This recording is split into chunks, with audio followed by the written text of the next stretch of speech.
Hello दोस्तों, नमस्कार। स्वागत करती हूँ आप सभी का आज की हमारी हिंदी की क्लास में। और जैसा कि इससे पहले हम अलंकार पे चर्चा कर रहे थे, हमने अलंकार के प्रकारों के बारे में पढ़ा। फिर इसके बाद हमने अनुप्रास अलंकार और उसके भी प्रकारों के बारे में पढ़ा उदाहरण सहित। और आज हमारा जो है नया टॉपिक है। आज हम अलंकार पर ही यमक अलंकार के विषय में चर्चा करेंगे और आपको हम यमक अलंकार को डिटेल में पढ़ाएंगे और साथ ही साथ उसके अच्छे-अच्छे एग्जांपल्स भी बताएँगे। तो चलिए बढ़ते हैं हम अपने यमक अलंकार की तरफ और जानते हैं और भी नई-नई चीज़ों के बारे में।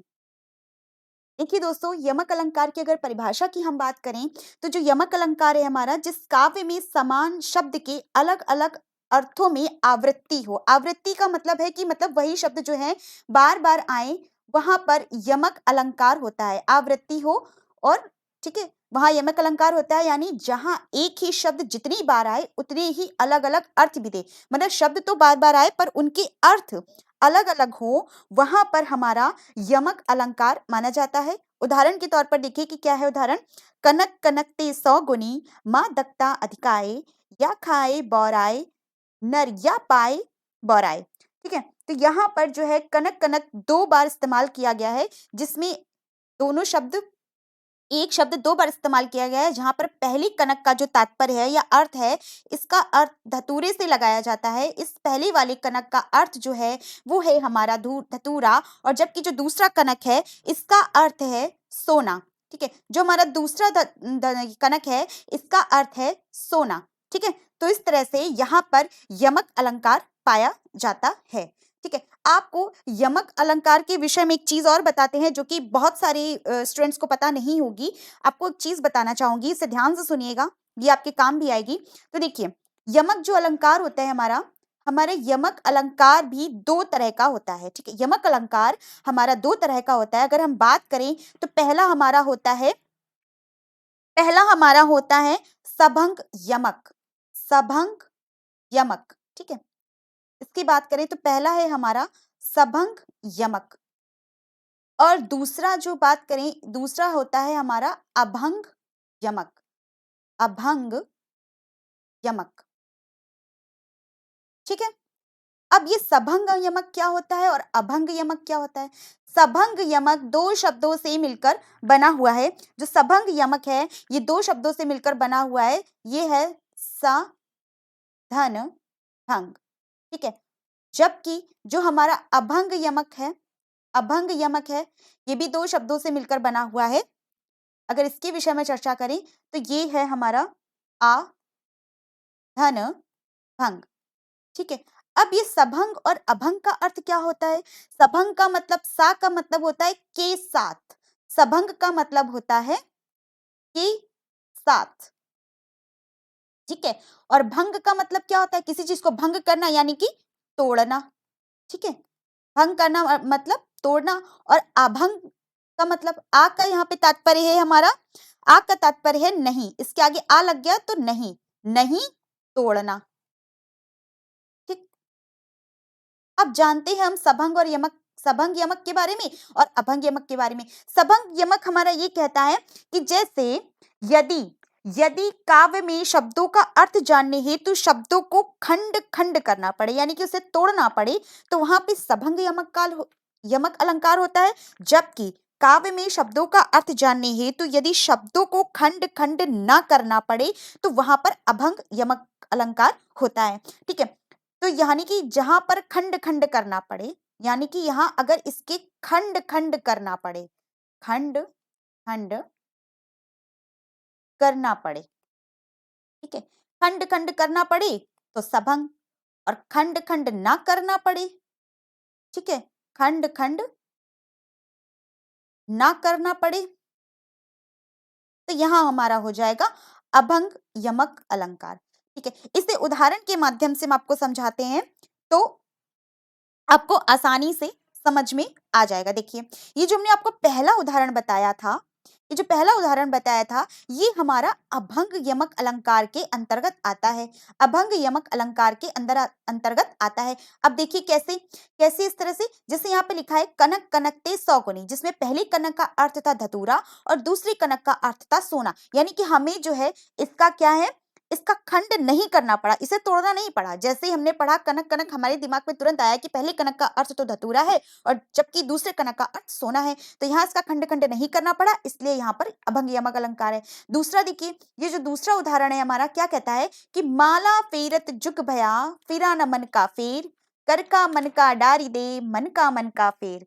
ठीक है, यहाँ पर अब देखिए यहाँ पर कौन सा अलंकार है, यहाँ अगर हम बात करें तो ये हमारा सभंग यमक अलंकार का उदाहरण है।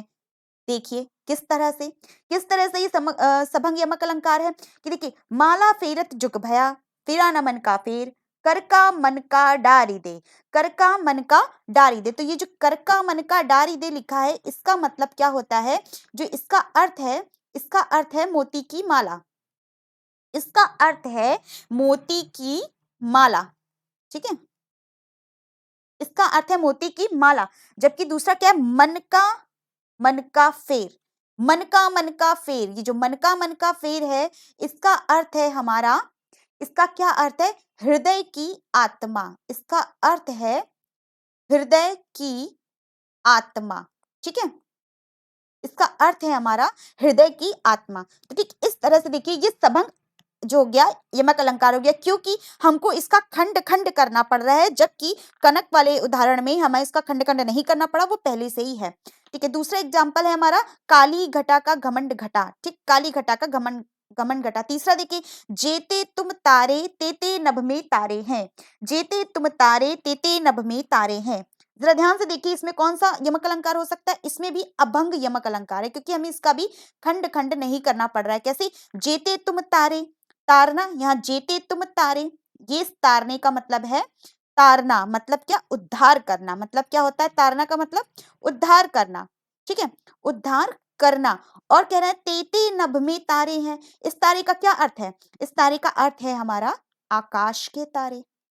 ठीक है, आकाश के तारे। तो कह रहा है जेते तुम तारे तेते नभ में तारे हैं। फिर तीसरा कह रहा है, तीन बेर खाती थी, वो तीन बेर खाती थी। अब देखिए इसमें कौन सा, इसमें भी अभंग है, क्योंकि इसका भी खंड खंड हमें नहीं करना पड़ रहा है। ठीक है, इसका भी हमें खंड खंड नहीं करना पड़ा है। तीन बेर खाती थी, ये बेर का मतलब हो गया तीन बेर, यानी कि 3 बार खाती थी, वो 3 बेर खाती थी, मतलब इसका अर्थ समय से लगाया जा रहा है, इसका अर्थ यहाँ पर समय से लगाया जा रहा है, इसलिए। और दूसरा, 3 बेर खाती थी। ठीक, बेर एक फल भी होता है। ठीक, तो 3 बेर खाती थी, वो 3 बेर खाती थी। ठीक, इस तरह से उम्मीद करती हूँ आपको कि जो है यमक अलंकार के अंतर्गत जो हमारे उदाहरण हैं, जो हमने आपको भी बताया कि 2 तरह के होते हैं, सभंग और अभंग। ठीक, आपको समझ में आए होंगे।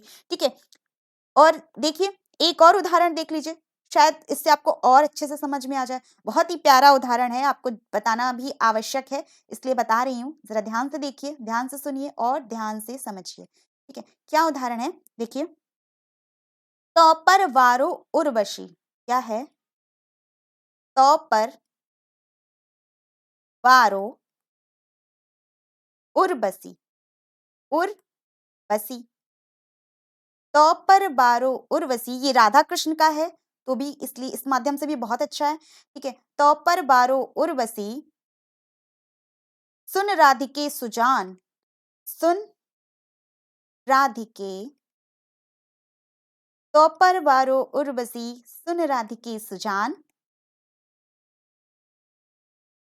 तू मोहन के उर्वशी। क्या कह रहा है ये, तू मोहन के, तू मोहन के उर्वशी, उर्वशी, तू मोहन के उर्वशी, होवै उर्वशी समान, होवै उर्वशी समान,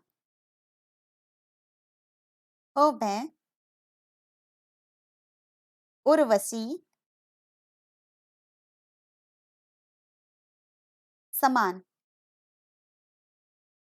ठीक है, अब इस उदाहरण को देखिए, इसमें भी सभंग अलंकार है, सभंग यमक अलंकार है इसमें। कैसे, कैसे सभंग है इसमें, क्योंकि हमें क्या है, इसके अंतर्गत भी इसके क्या करने पड़ेंगे, इसको खंड खंड करना पड़ेगा, अर्थात इस बिना खंड खंड किए हम इस उदाहरण को समझ नहीं पाएंगे। ठीक है, कैसे खंड करना पड़ेगा, कह रहे हैं श्री कृष्ण भगवान जो है वो राधिका जी से अपनी कह रहे हैं कि तोपर वारो उर्वशी। ठीक है, तो पर वारो उर्वशी। तो यहाँ पे जो उर्वशी है, ये उर्वशी का मतलब है इंद्रलोक की अप्सरा। उर्वशी थी ना, इंद्रलोक की अप्सरा, ये है इंद्रलोक की अप्सरा, तो पर वारो उर्वशी, ठीक है। और यहाँ पर जो दूसरी उर्वशी है, जो दूसरी जो उर्वशी है, इसका अर्थ क्या है? इनका अर्थ है उर में बसी, उर बसी ना। उर्वशी का मतलब क्या है यहाँ पर? उर्वशी का मतलब हृदय में वास करने वाली, हृदय में, हृदय में वास करने वाली, वास करने वाली। देखिए, तात्पर्य ये है, कह रहे हैं कृष्ण भगवान राधा जी से कि तू तो पर वारो उर्वशी की, हे राधिका, तुम पर तो इंद्रलोक की अप्सराएं भी मैं वार दूं, मतलब वार दूं। सुन राधिके सुजान, सुनो राधिका, तुम पर तो इंद्रलोक की अप्सराएं भी वारी हैं।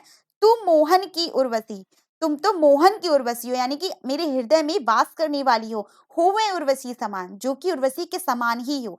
ये जो है श्री कृष्ण जी अपनी प्रेमिका से, अपनी राधा जी से कह रहे हैं कि तुम पर तो मैं इंद्रलोक की अप्सरा को भी क्या कर दूं, वार दूं, ठीक है, क्योंकि तुम तो मेरे हृदय की अप्सरा हो। तुम पर बारो उर्वशी, सुनो राधिके सुजान, तू मोहन के उर्वशी, हो वै उर्वशी समान। उम्मीद करती हूँ आपको ये एग्जाम्पल के माध्यम से यमक अलंकार बहुत ही अच्छी तरह से समझ में आया भी होगा। और इसी तरह से पढ़ते रहिए दोस्तों, क्योंकि हिंदी बहुत ही इंपॉर्टेंट सब्जेक्ट है और बहुत ही अच्छा सब्जेक्ट है। आपको इसी तरह से अच्छे-अच्छे उदाहरणों के माध्यम से समझा रही हूँ, ताकि आपको ये सब्जेक्ट बोर भी ना लगे और आप थोड़ा-थोड़ा करते-करते रोज़ चीज़ों को समझ भी सकें। तो चलती हूँ, आपसे फिर से नेक्स्ट वीडियो में मिलूँगी। तब तक के लिए धन्यवाद, खुश रहिए, पढ़ते रहिए।